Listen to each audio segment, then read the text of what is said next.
সিলেট টেস্টের দ্বিতীয় দিন শেষে ২৫ রানে পিছিয়ে বাংলাদেশ দ্বিতীয় ইনিংসে টাইগারদের সংগ্রহ ১ উইকেটে ৫৭। এর আগে ২৭৩ রানে শেষ হয় জিম্বাবুয়ের প্রথম ইনিংস।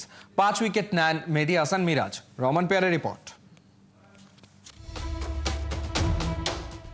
সিলেট টেস্টের দ্বিতীয় দিনে টাইগারদের ঘুরে দাঁড়ানোর প্রত্যাশা। যত তাড়াতাড়ি সম্ভব গুটিয়ে দিতে চায় জিম্বাবুয়ের প্রথম ইনিংসটা। বিনা উইকেটে ৬৭ রানে দ্বিতীয় দিন শুরু করে জিম্বাবুয়ে। শুরুতেই বাংলাদেশের সাফল্য। নাহিদের শর্ট বলে বেন কারান আউট হয়ে গেল। ভাঙে ৬৯ রানের উদ্বোধনী জুটি। লিলি হালাল বিউটি সোপ, বিএসটিআই কর্তৃক সনদপ্রাপ্ত দেশের প্রথম হালাল বিউটি সোপ, দীপ্তিময় উজ্জ্বল ত্বকের জন্য। তবে ৫৬ বলে ব্রায়ান বেনেটের ৫০। দ্রুত রান তোলা বেনেটকেও ফেরালেন নাহিদ রানা। ৫৭ রান বেনেটের ব্যাটে। হাসান মাহমুদ দ্রুত আউট করলেন নিক ওয়েলসকে। জিম্বাবুয়ে ৮৮ রানে ৩ উইকেট হারিয়েছে। আবারও আঘাত হানেন নাহিদ রানা। তুলে নিলেন জিম্বাবুয়ের কাপ্তান ক্রেগ আরভিনের উইকেটটা। ৪ উইকেটে ১৩৩ রান নিয়ে জিম্বাবুয়ে লাঞ্চের পর শন উইলিয়ামসের ৫০। খালেদ আহমেদের বলে মাধভেরের ইনিংসের ইতি।